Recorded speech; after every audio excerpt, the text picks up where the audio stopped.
The content herein is for informational purposes only, not intended as medical advice, diagnosis, or treatment, and is not to be substituted for direct advice from your doctor. Welcome to Lymphcast, the gathering place for physicians, healthcare experts, and special guests. We dive into the world of lymphedema, venous disease, and other related disorders, exploring their impact on your daily life. So settle in, unwind, and join us as we uncover everything you need to know about lymphedema and related conditions on our engaging show Lymphcast. Today's Lymphcast program is proudly sponsored by VitaSupport MD, the makers of Vein Formula 1000 and Lymphatic Formula 1000. These MPFF-based nutraceuticals are backed by science and recommended by doctors specializing in venous and lymphatic disorders. Visit VitaSupportMD.com to learn more. Well, greetings and welcome to our Lymphcast show, episode 34 tonight. Glad you're with us. And as a reminder, you can catch us on just about any podcast platform under the sun: Google Podcasts, Apple Podcasts, Spotify, Castro, Podbean, Amazon. We're all over the place. And if you're listening on a podcast, we also want to remind you we're on YouTube as well. And you can actually see the video as it is recorded too. So let's go ahead and meet our panel. From Arizona, Dr. Monica Glavitsky. Greetings, Dr. Glavitsky. How are you? Hi, everybody. I'm doing fine, and I'm happy and ready for this next episode. All right, very good. Before I bring in Dr. Chubak, I also wanted to mention you can find our website, lymphcastnetwork.com, and we want to get your questions. If you have questions, the doctors have answers, send them in to this email address, hello@lymphcastnetwork.com. That's hello@lymphcastnetwork.com. And now let's bring in the gentleman who founded this show. He's also the founder of VitaSupport MD. They make Lymphatic Formula 1000 and Vein Formula 1000. Physician, surgeon from New Jersey, Dr. John A. Chubak. Hello, Dr. Chubak. How are you? Hi, Paul. I'm doing great. Thanks very much. Looking forward to a great show. From California, Dr. Emily Eicher. Hello, Dr. Eicher. How are you? Thank you. I'm fine. And hello, team. Sorry to join you a little bit later. I had to be with a patient, but so great to be with you.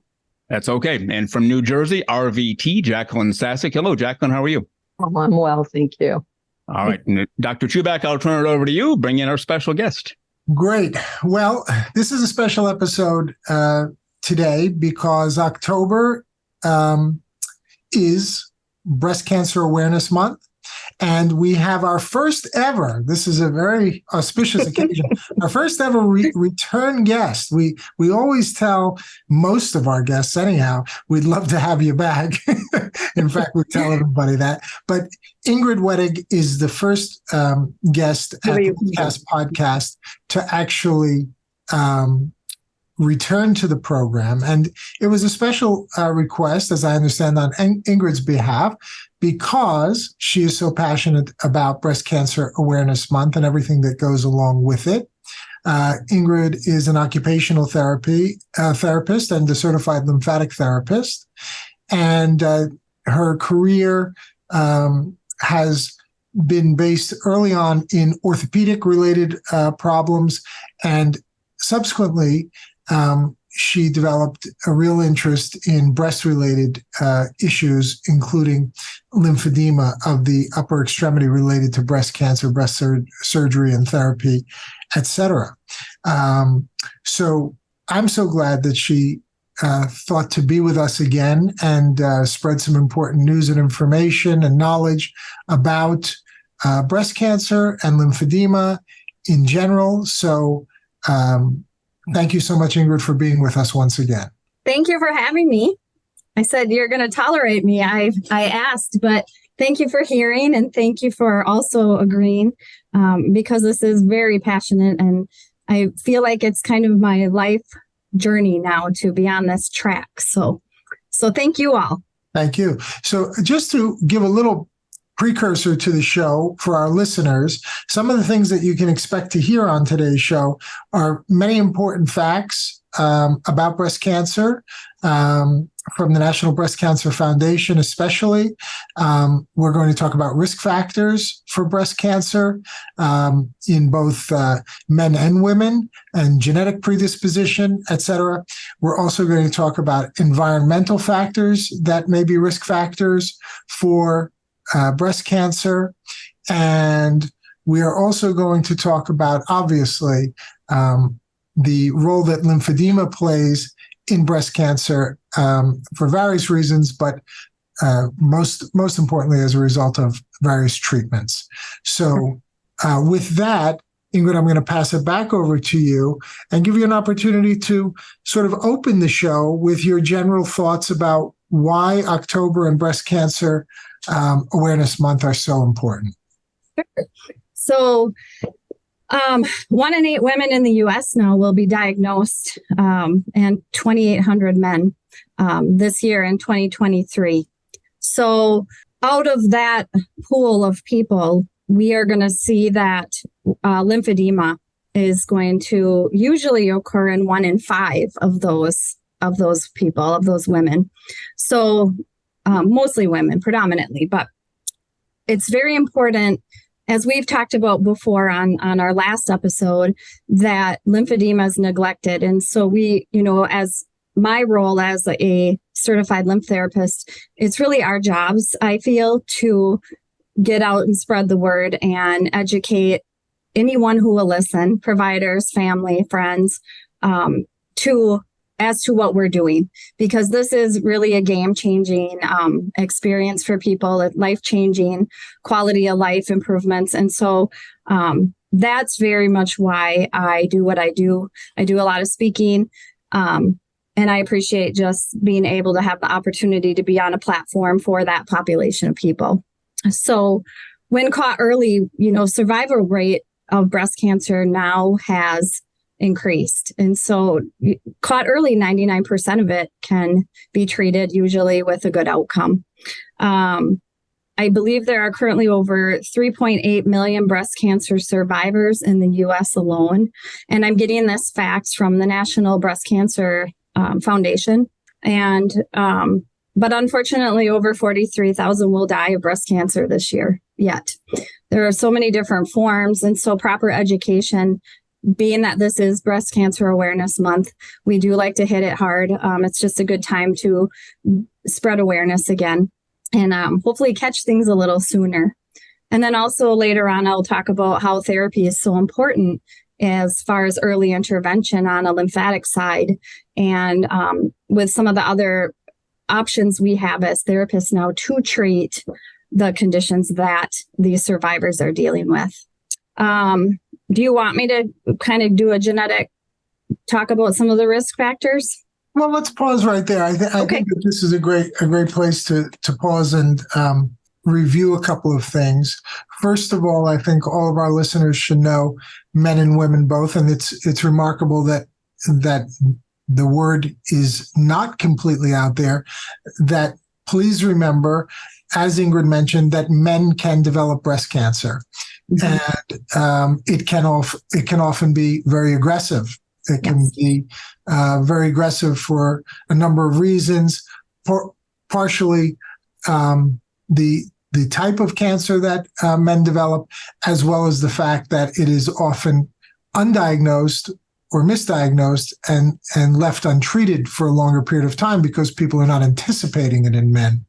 The other thing that Ingrid mentioned that I think is very important, one of the most remarkable facts that I learned in preparing for my general surgical board exams many years ago and in my general surgical training, today we're going to talk a lot about risk factors, and that's extremely important. But there's a subtle danger in talking about risk factors also. And the danger is that it's easy to think that if you don't have any identifiable risk factors, then you don't have to worry about breast cancer.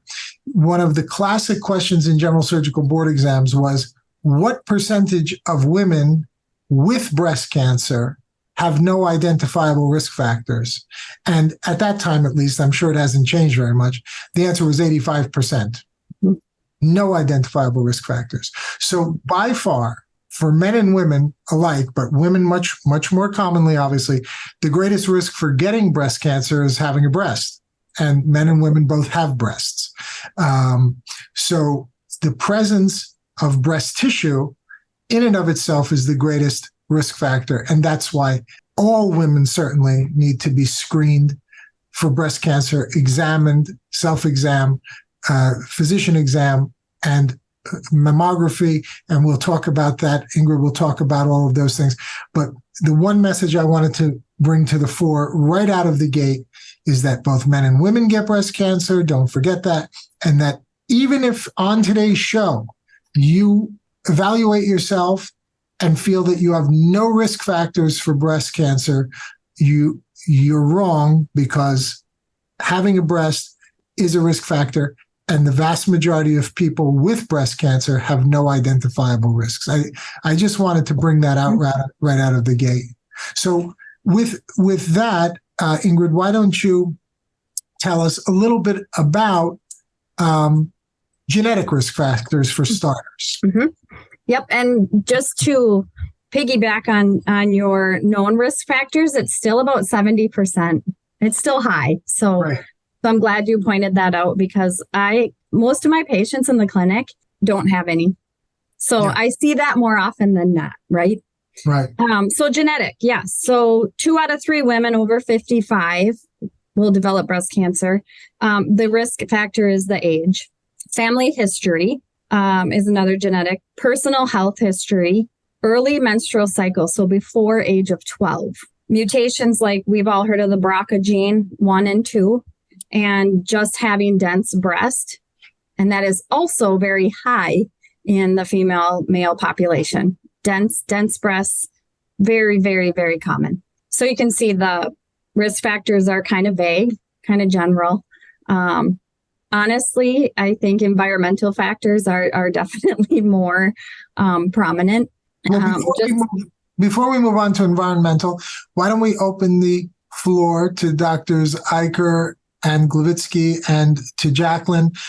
Do any of you have any information you'd like to share at this point, or any questions that you'd like to ask? Well, I think I have a question, because of course, you have the family identified risk, and what is your opinion about the having a genetic test looking for the specific mutation, such a BRCA1 and 2? Would you encourage this only for the family with the history of the cancer, or maybe for all women? Why not? Because I'm not sure that I know what is the prevalence of the this mutation, but if you have it, that's straightforward increased risk. Right. I think that we can do better. You know, when you have a BRCA 1 or 2 diagnosis in your family, from my understanding, they'll test your family members, because that's a very aggressive mutation. And so I think that's why we get a little bit more attention on that gene. I would do it. I would, have my children do it, or even, my auntie did it, so I did it, to be honest. And my mutation was low, but that still doesn't mean I won't develop the gene. But it's nice to have a little foundation. I would love to see genetic testing on many different types, but those are the 2 that they tend to just automatically send to the family members to. Right. And would you encourage to women without a family history to have this test? Because right now you have all this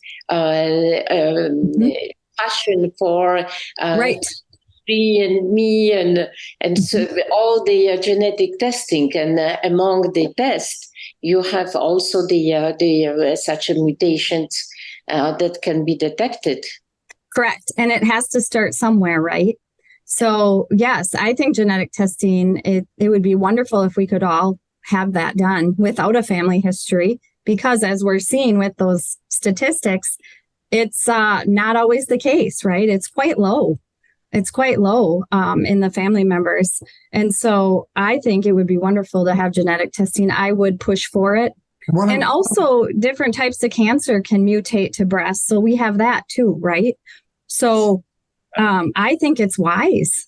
One of the things that I don't know, and maybe Emily knows this, I don't know if, and this always is a subject that we get around to on the show, I don't know if insurance will allow the testing if there is no family history. Right. I don't believe so. I don't have the accurate statistics on this, but I don't think that the insurance will be generous enough to participate, especially on someone who just doesn't have any history, doesn't have any risk factors, and so on. And Ingrid, I think, did you mention obesity? That is one of the risk factors too. You're right. But also, Dr. Chubak pointed out there is breast cancer in male population as well.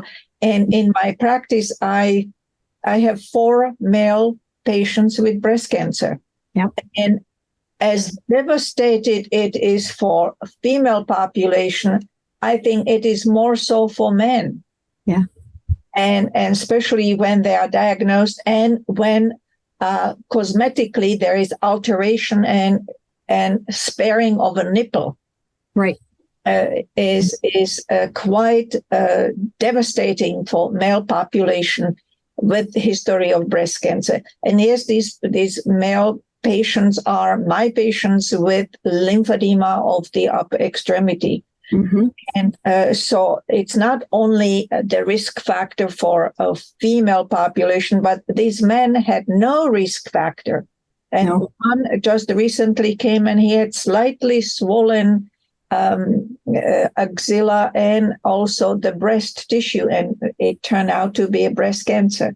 So I think the self-examination is really, really important, and then acting on it immediately when there is any suspicion.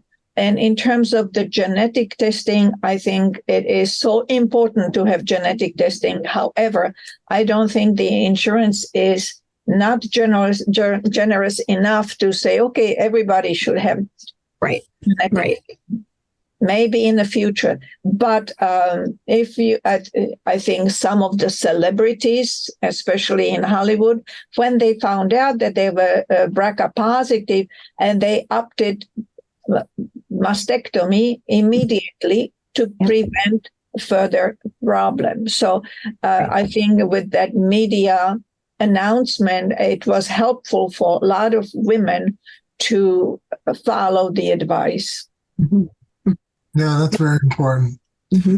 And the good thing, of course, is that like colonoscopy for colon cancer screening, mammography has been approved in the United States for all women of a certain age, which is obviously crucially important. And no one, in my opinion, professionally should skip that as soon as they are of age. What is now the minimal age for screening? I believe it's 40. 40. Mm-hmm. Yeah. And that's so good because I followed, the early discussion of the required age in France, and it was almost ridiculous because a lot of physicians were saying, what, 40 years? It's totally useless. You will have the false positive and all the complication of the false positive, of course. Yeah, I think in people with strong family histories, and certainly with people with BRCA1 and 2 genes, that would be approved at a younger age, similar to colon cancer screening. So correct. That's wonderful. Yep, correct. Yep, I actually started at 37 because I do have a family history with that gene. So, and that was covered. Very smart.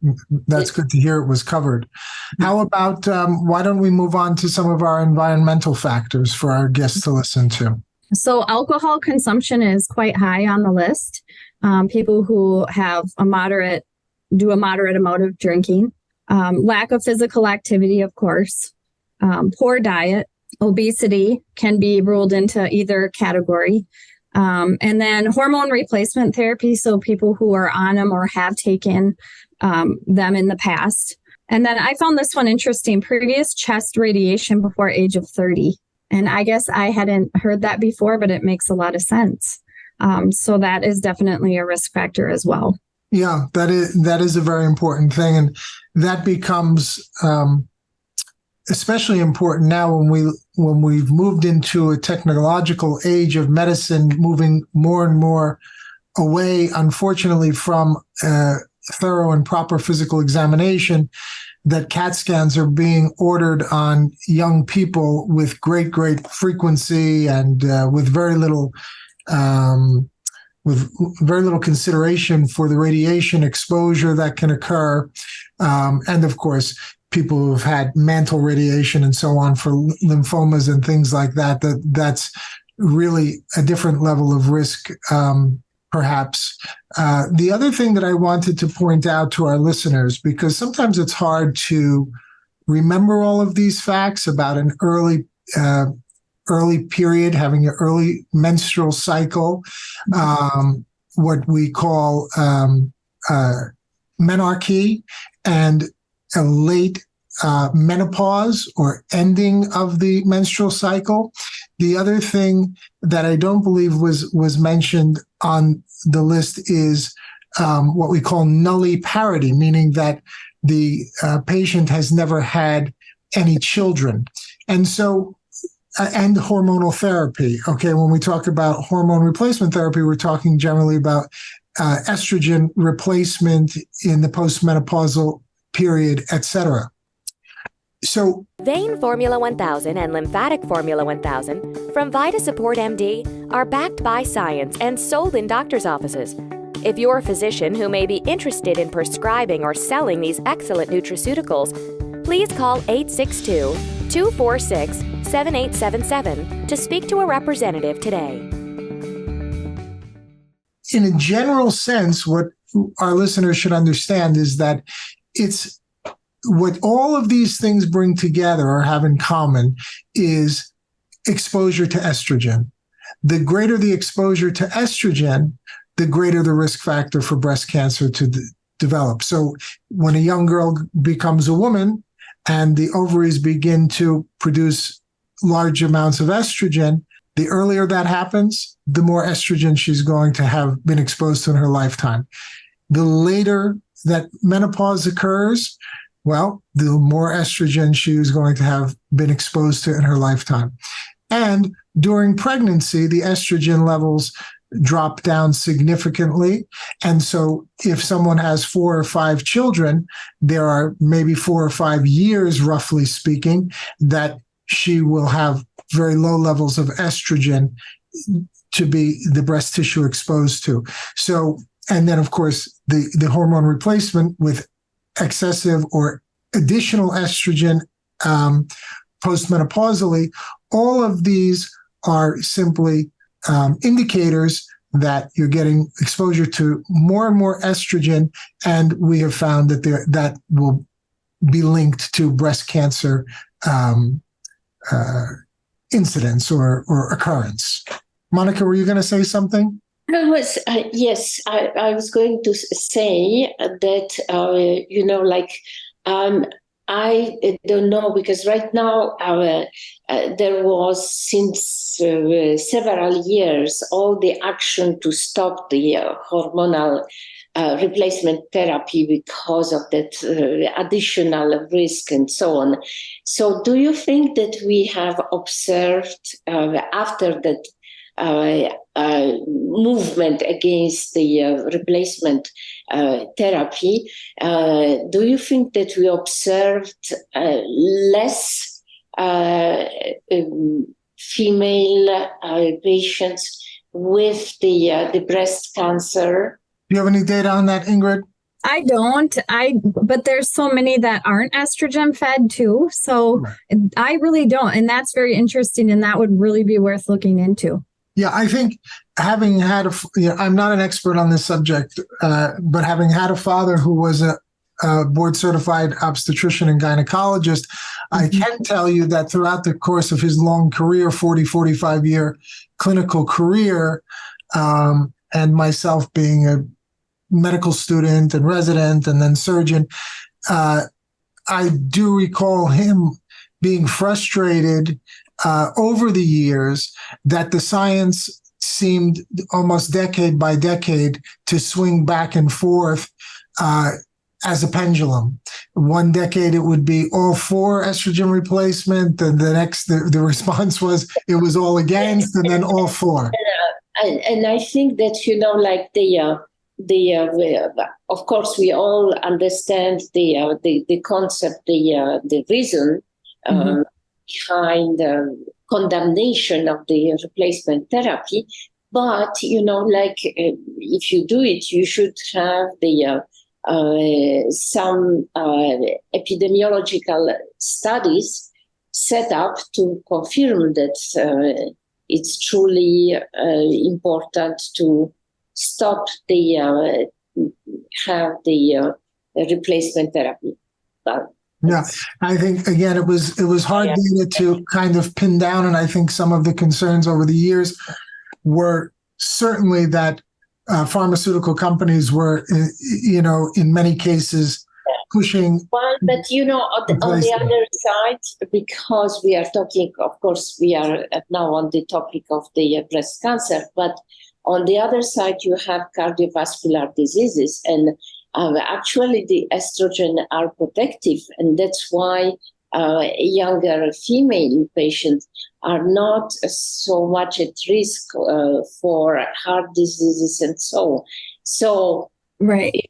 The question of the pro and the against, and well, actually we don't have the concrete proof that it's working. Right.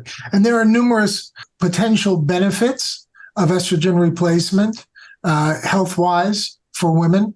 And then again, there are a number of potential hazards. Just like anything else, there's a positive and a negative, a pro and a con of each. And each physician and each patient have to have a thorough and honest conversation about the patient's symptoms, risk factors from all different kinds of points of view of osteoporosis, heart disease, symptoms of menopause, including hot flashes and mood disturbance, and so many. This is a very, very complex subject of hormonal therapy, far beyond the scope of today's discussion, but it would be very, very interesting to have a guest who does have expertise to discuss all of those things. I do know that one of the things that my father, being an old-time physician, was quite keen on was advising his postmenopausal patients not to be too aggressive about weight loss and trying to keep their figure of their 20s and 30s, perhaps, because the adipose tissue, body adipose tissue, can produce some endogenous estrogen as well when the ovaries become quiescent and don't produce estrogen.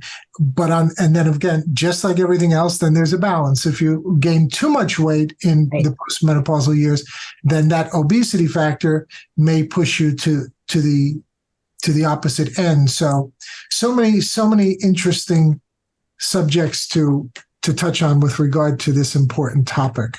So, Ingrid, maybe we should switch a little bit towards lymphedema, because this is our main topic. Excellent.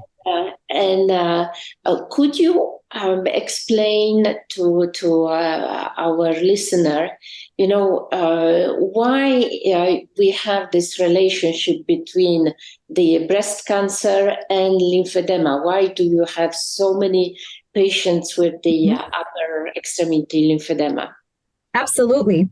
So I looked up that statistic too, and the recent one is 20%, 1 in 5 people will develop lymphedema of the affected arm that had the breast cancer treatment or the breast cancer side on.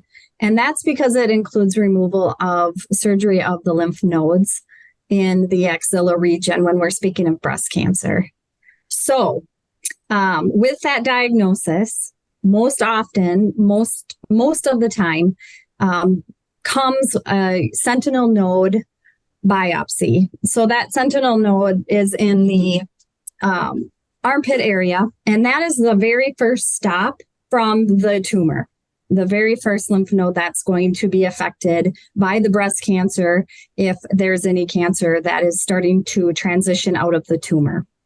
So a lot of times they'll do a sentinel node biopsy, and they will inject dye and figure out how many, that can be one node or that can be a small bundle of nodes. And they'll test those first. And if any of those nodes are affected, they will take them out.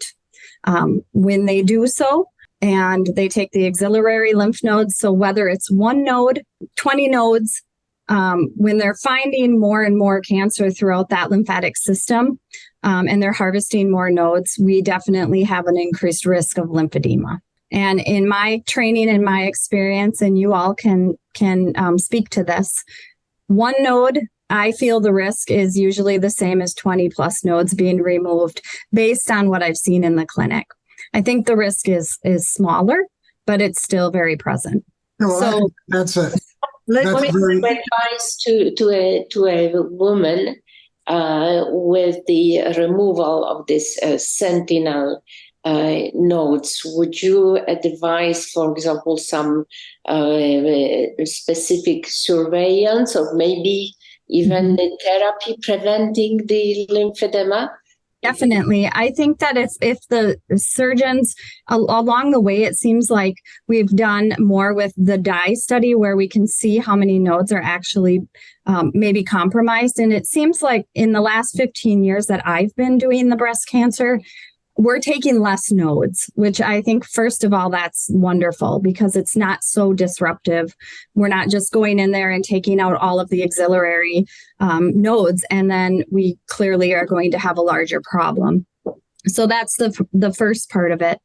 And then, yes, the second part of that is please get people into therapy with a certified lymph therapist before or right after that surgical procedure, because when we can catch lymphedema in those early stages, we can reverse it and we can keep it there instead of it transferring into a larger stage, which we can talk about too if you want to.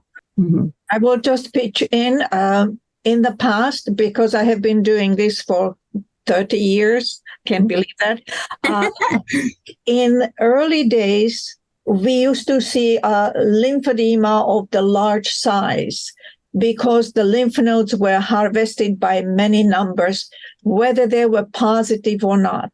And with Dr. Giuliani, who is the authority who started the sentinel node, and I am blessed that I work right next to Providence St. John's Hospital, where Dr. Giuliani was, and he was the one who started with the sentinel node.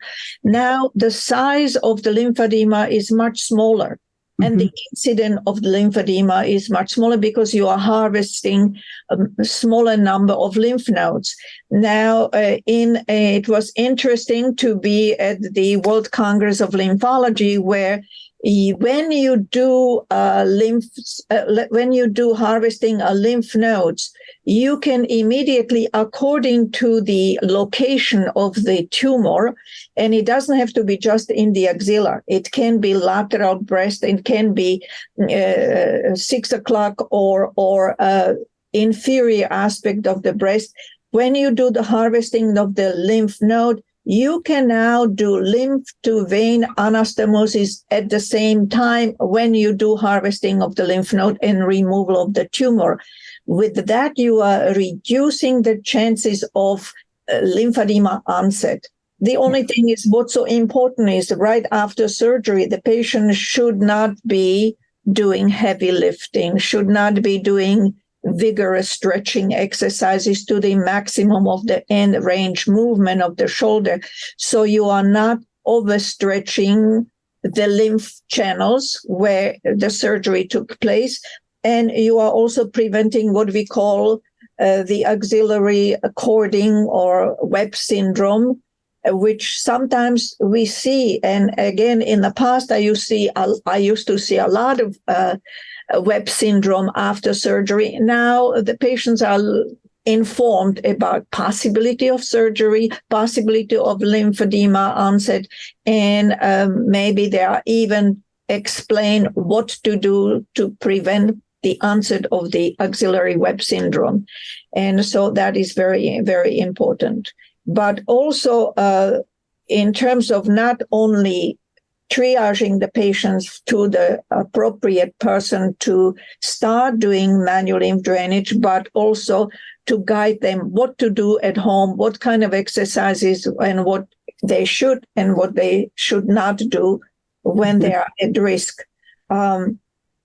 Lately, I have been noticing whether it's a stage 1 or barely stage 1, these patients are instructed to get custom-made garments, which I respectfully disagree with that because A, is costly, and with the treatment, you will improve. And by the time the custom-made garment will arrive a month later, it may be of wrong size. And I had a patient who was instructed to get a very small custom-made garment, which increased the axillary volume much more, and it was painful and so on. So it's important to be properly fitted and properly guided with a garment. And for early lymphedema, in my opinion, there is no need for custom-made because, again, by the time it will arrive, it will be much different size, and it was almost like fitting someone to a smaller shoe and asking them to walk with that. So that is important aspect of the lymphedema treatment too. So, Emilio, would you advise the simple bandaging after because the compression? It depends, Monica. Very, very good question. So it depends if there is a barely detectable lymphedema, then you can just do manual lymph drainage. I do the compression pump treatments with a special sleeve incorporated into a sleeve of the pump. And then I put them into temporary garment. And if they maintain without any fluctuation of the volume, then we just fit them with any of those Jews or jobs, but it has to be well fitted. Right. If someone has disproportional arm, right, smaller on the distal aspect of the arm and bigger proximal, or the other way around, the bandaging would be an appropriate modality to utilize initially. And once you reach the plateau, then you can fit them with appropriate garment. But again, with a stage 1, I would never order a custom-made. Mm-hmm. And custom-made is good for someone who has more advanced lymphedema or lymphedema that is, the arm is disproportional in the shape. So the custom-made would be a good setup for this patient. But bandaging is wonderful. And you can teach patients how to do self-bandaging or teach patients with family members that they are capable to do the bandaging at home. What's your opinion? I agree with you 100%. I think that when we're getting the stage 0, 1, I also don't give them custom garment at that point. I don't find it necessary either. That's right. I really agree. And I like to check in with my patients. And so maybe I don't know what other people are doing, but I do like to follow them for a while. I would love to think that I would catch it, as if it was staging up at all. But then you start the manual drainage, right? Yes, correct. Yeah. And what about all these programs, educational programs for patients? How to, because they to a certain extent they can do the manual drainage themselves. Yes. Yep. The only thing, Monica, there is a discrepancy how to do the manual drainage. Yes. By someone who is professional and someone who is not. Right. It's important, yes, to teach patients or maybe family members to participate, but that is why I have follow-up. Initially I see the patients more frequently, and then I see them a month later for follow-up. Yes. And perhaps treatment, but I keep an eye on them for a long period of time. And I think that this is a long road for the therapists and patients. And I think that the patient certainly will learn how the specific methods fit to their particular anatomy or maybe needs, because certainly it's not like one size fits everybody. That's right. Right. And education is so important. And if we educate with the National Lymph Network, the guidelines, right, we get that information out. And we're just, hey, we're a resource for you. We're here to help you. We're here to guide you. It's so important. And think about how many of our patients, they've just been through cancer. Now they're probably starting chemo, radiation. There's so many other aspects going on. I'm not remembering half of what you're telling me, right? On top of it, my family is overwhelmed. And so now you're telling me I can get lymphedema. And then they Google it, which, if they talk to any of us, we tell them not to, right? But then they Google lymphedema, and now we have the intense scare factor, right? And so it's education is so important, and to hold their hand and say, here's the facts. These aren't myths. These are the facts. And we're going to be here to measure and monitor and walk you through this phase, because my therapy involves so many aspects of care. Lymphedema is one of them, right? We're dealing with scar tissue, possible cording, range of motion, all of the things. And so if they know that they have a person that they can go to and say, my arm feels different and weird and maybe a little larger. Could you measure it? Absolutely. So that brings us to the very important question: how people are referred to the specific therapists like you, to the center that will take them from the beginning of lymphedema or possible lymphedema. Correct. I'm kind of an oddity because I work out of an orthopedic clinic. And so I started this program about a year before joining Twin City Orthopedics. So I brought it with me and then have continued to grow it. But my referrals come from local oncologists and plastic surgeons primarily. Sometimes radiation oncology, but those two are my primary referral sources. So I'm taking a lot of outside referrals into bringing in the practice I'm in currently. And those... How did you start it? Right. So one of my plastic surgeons in town, I'm in the Minneapolis area, and she said, we have a problem. We don't have people working on the breast cancer population. And I do other forms of oncology too, but breast cancer has just really been my baby. I've just enjoyed that aspect so much. She said, would you be willing, you have extra wound care, scar management training. Would you be willing to take this on? And I had no experience. And so back in 2010, I just started doing the Klaus training courses, the Pori Institute, some of the cancer rehabilitation, so I can learn.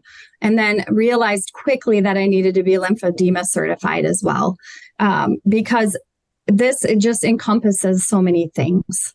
So honestly, I was just, it fell in my lap and I ran with it. And I truly think it's kind of my calling now. So now I'm just continuing to run and blab my big mouth like I am today. So it's kind of exciting.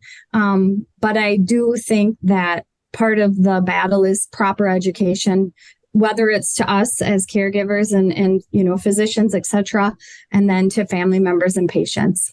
And I found out that the most important referral is word of mouth. Word of mouth is, yes. I started with one doctor referring to me in the Minneapolis area. Now I have over 44. That wasn't me. That wasn't me. That was patients, family, people talking. And that's wonderful. Yeah. That's fantastic. I think Jacqueline had a question. I do. For patients that are not referred, and should they seek a therapist regardless if they're symptomatic or not? And how soon after surgery would you advise that they do that? In a perfect world, I think the sooner we get people, the better. I like to start patients around 3-4 weeks post-op, if possible. And without a referral, yes, I really would encourage. Some of the word of mouth patients have just gone to their surgeons and said, can I do this? Can I go to see this lymphedema therapist? Well, you don't have lymphedema, right? But can I go anyway and have some education? And I think, and I don't know if anybody would disagree, but I was trained that if you have any trauma to your lymph system, you technically have lymphedema and it's latent, right? And so it might do something, it might not do something. I like to treat all of the patients the same. And if this develops, it develops. But again, if we can catch it, that's really gold standard care, in my opinion. I would go. I've sent my family, if you're not referred to therapy, then find out how to get there, because I'm not trying to, this isn't about business or trying to, toot my own horn, but I just know after 15 years, and I think the passion comes from knowing that early intervention is so critical. And so even if you at a minimum have a contact, a person, a therapist who can guide you at a minimum and give you education, that might be all you need. But then the next person coming in might need a little more. At VitaSupport MD, we believe in creating the best bioflavonoid-based supplements to support your vitality. Bioflavonoids are found in abundance in nature and support excellent health and wellness. The demands and stresses being put on our bodies in these challenging times are unlike any we have seen before. Your body with the flavonoids it needs to fight inflammation. And at VitaSupport MD, we believe in creating the best bioflavonoid-based supplements to support your vitality. Bioflavonoids are found in abundance in nature and support excellent health and wellness. The demands and stresses being put on our bodies in these challenging times are unlike any we have seen before. Support your body with the flavonoids it needs to fight inflammation and oxidation. Unlike other products in the marketplace, VitaSupport MD dietary supplements use micronized flavonoids for optimal absorption and effectiveness. Micronization is an advanced process which creates an ultra-fine powder easily absorbed by the body. At VitaSupport MD, we are passionate about making your good health our life's work. Yeah, that's a great question. I would go so far as to say, having, been a general surgeon and done a lot of breast cancer therapy and done a major rotation at Sloan Kettering in Manhattan on the breast service, and trained in a hospital where we had a dedicated breast cancer center. of course, we weren't doing any of this at that time. I'm talking about more than 20 years ago. But after this conversation, I would say, Ingrid, and I'm sure you would agree, that in an ideal situation, that patient would actually see a therapist before surgery, Yes, instructed in exercises and care and so forth. Because some surgeons, in my experience, were better than others in terms of advising patients postoperatively, in terms of stretching exercises for the axilla. Now, in those days, I'm not so old that we weren't doing sentinel lymph biopsies. We were, but it was in its infancy. So we were also doing probably a much larger number of modified radical mastectomies. I'm not old enough that we were doing radical mastectomies, but we were doing modified radical mastectomies where a large number of lymph nodes were taken from the underarm area. And there were a number of potential hazards there: nerve injuries, vascular injuries, of course, lymphatic injuries.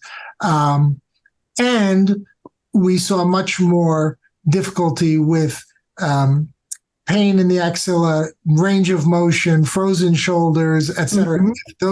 If those exercises and physical therapy didn't happen immediately postoperatively, day one, trying to place a piece of tape higher and higher on the wall, et cetera, these kinds of things. One of the other things that we used to advise, I wonder if that's outdated now, or it seems to me it would still be helpful for the lymphatic system, was squeezing of a rubber ball. Is that something that you advise still today? once in a while, yes. Yeah. How about you, Emily? Is the rubber ball out or in? You can't get too crazy with it. A little bit out, but I recommend swimming. Oh, yeah. That's the best exercise you can do for breathing and also for stretching. And the patients don't feel the pain when they're in the water. So, but again, one has to be careful because the swimming pools sometimes are meant for rheumatoid arthritis patients, and they are very hot. Anything 90 something degrees is too warm. So 85 is perfect. But swimming would be the best exercise. Yes, certainly. Very good. I know that every time Emily and I discuss one of my lymphedema patients here in New Jersey, and we consult over the telephone and we share pictures and things like that, she always has swimming on the list.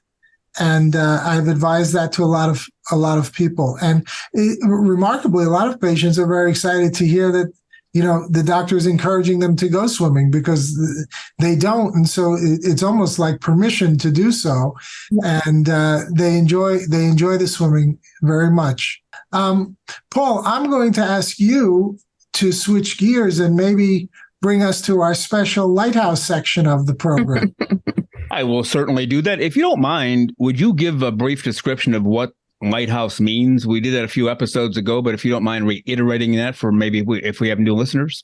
Well, the Lighthouse episode, I think, is meant to be an area where we address some of the questions that we've received from our listeners through email and do exactly what I suppose it sounds like, be a beacon of light and hope and guidance, and shed some light on some subjects that might require some illumination for some of our listeners. Okay. I'll throw the first question out there. Anybody can grab this one.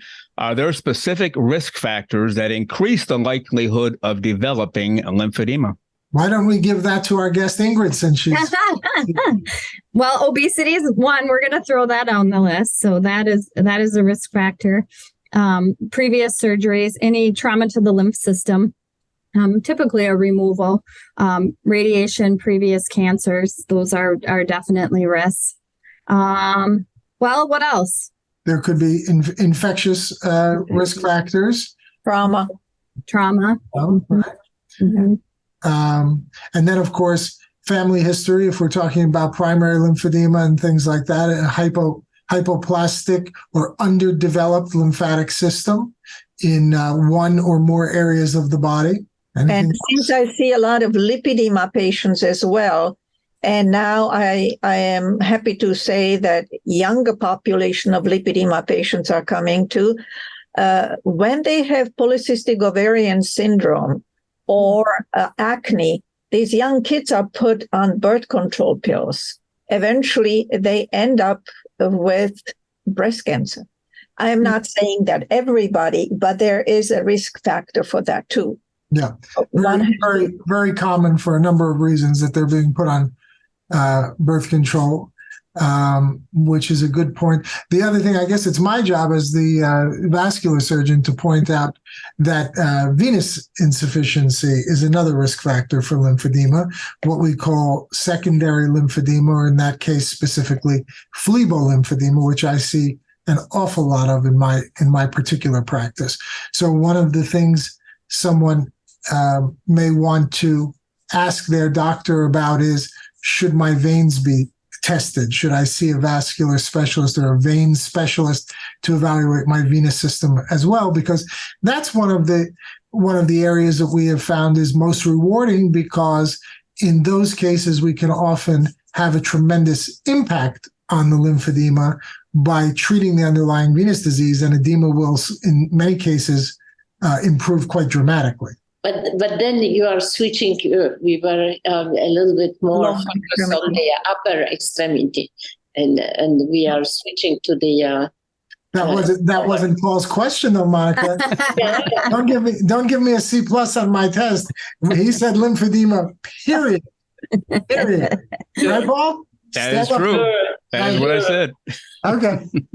So yes, but Monica is absolutely right.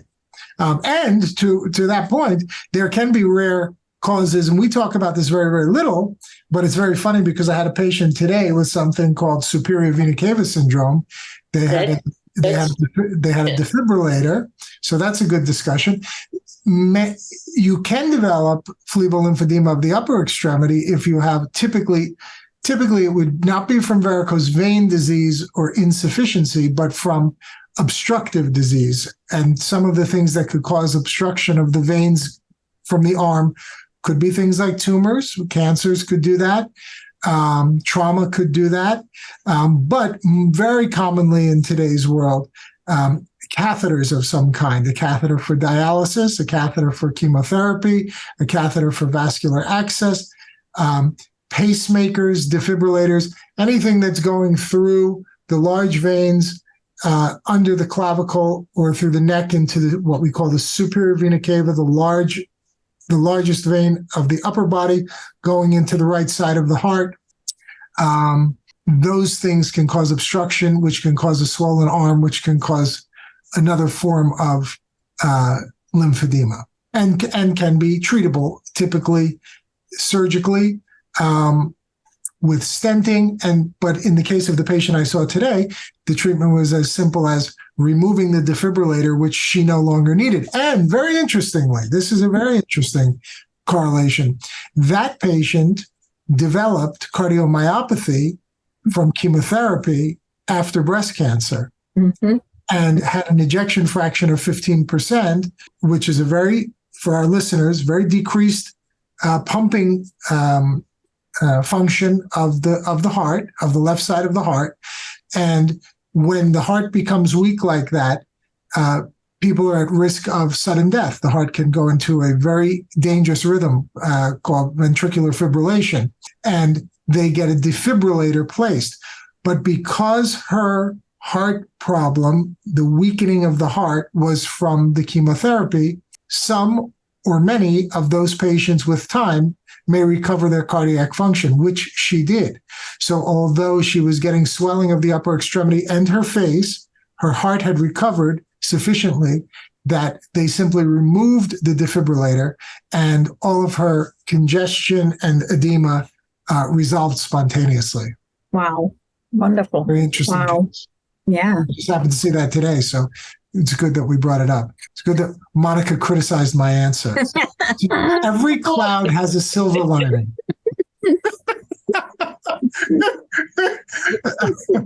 I love it. So, and I think we have maybe time for one question, Paul. Sure, we certainly can. Anybody can grab this as well. Are there any dietary changes or restrictions that could benefit lymphedema patients? Absolutely. Go to Amazon, and a book is called Lymphedema, Lipedema Nutrition Guide. Great book. Right. And what we recommend is to reduce sugar. In summary, reduce sugar, reduce gluten, and dairy. And it was interesting. I just had phlebolymphedema patient aside from the breast cancer just now before I joined you. And I told this sweet little old lady, you are going to heal better, because she had a wound on her leg too. And I said, you are going to be healing much faster if you cut down sugar. She said, are you kidding me? He wasn't having my donuts for breakfast? No. We do emphasize low sugar intake, low gluten intake, and eliminate dairy products, but you can still do goat and sheep products. And now we have so many variety of different kinds of milks. So what about yogurt? Yogurt, you in Whole Foods, they do have sheep or goat yogurt as well. But yogurt, the Greek yogurt is fantastic. So yeah, I mean, it's such a healthy food. Yes, indeed. Yes, indeed. And of course, a lot of fruits and vegetables, right? But not fruits. Be careful because of sugar. Okay, so if you enjoy watermelon, instead of having one big one, just have a slice. Yes. in moderation. Everything in moderation. And Very, the very nice. activity, exercises are important. Can I ask a quick question there, Dr. Chubak? Yes, of course. Dr. Eicher mentioned to avoid sugar, and I could be way off base here because I did not go to medical school, but I've heard that some rice or some breads, wheat products that you buy at the regular store kind of sort of turn into sugar or a sugar or act like a sugar. Should those be avoided as well? I think we have sugar in everything. Okay. I'm going to put my friend Jacqueline on the spot because she's an expert on this subject. Jackie, do you want to talk about sugar and carbohydrate, et cetera, with regard to rice and bread, and what your advice would be there? Well, I'm just, he's teasing me because when I was working with him, I used to yell at everybody for eating too much sugar. There's a lot of hidden sugar too in the foods that you're eating. So I think that what I would say to you, Paul, is like, read the labels of your bread. You'd be shocked. Just start reading labels, how much sugar is really, they sneak into our foods today. On top of everything else that they do. These foods, these are carbohydrates, rice and potato and wheat. These are generally the three main staples that keep the whole planet alive. Depending on what part of the world you're from, potato is the primary source in many parts of Europe, et cetera, and Eastern Europe and so forth. And in the United States, it would be more wheat-based products, grain and wheat-based products, and which then becomes refined into white flour. And then in places like Asia and the Middle East, white rice becomes the primary food. And these tend to be cheap and plentiful and abundant, and you can feed 8 billion people with them. The problem is overfeeding, and the problem has also become, and Jackie is a great teacher in this area also and was in our office, it's the refinement that we want to look out for. Brown rice would be superior to white rice. Whole grain would be superior to anything processed like a white flour. A sweet potato, despite its name, would be superior to a white potato, and things like this. So it's an excellent question, but whole foods generally are superior to refined foods, and complex carbohydrates are generally superior to simple sugars and what we know as white table sugar. And I know that, Emily, it's always adding that avoid all processed food. That's right. Yeah, that is extremely important advice for all our patients. I think it's safe to say, Dr. Chubak, tell me if you agree with this or not, or Dr. Glavitsky, those hot dogs you see at the gas station that have been turning over and over for like 24 hours, probably ought to avoid those too. Just putting it out there. We are so sorry.